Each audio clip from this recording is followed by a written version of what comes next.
Dan bila lihat perkembangan hari ini, saya alhamdulillah bersyukur dan bangga bahawa kita telah capai di antara 15 pelabuhan teratas di dunia.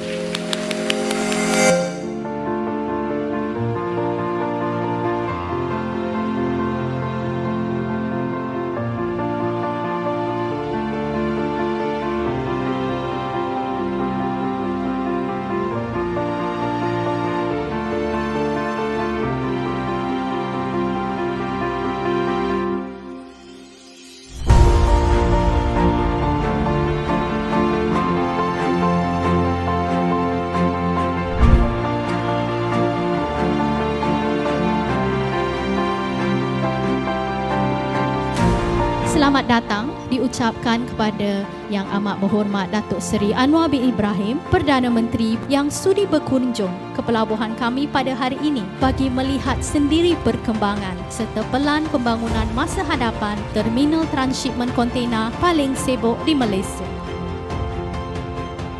Bahawa pertamanya tentunya perancangan itu baik, tetapi ia tidak mungkin mencapai tahap yang kita saksikan pada hari ini tanpa komitmen, disiplin dan semangat ditunjukkan oleh seluruh tenaga penggerak di PTP.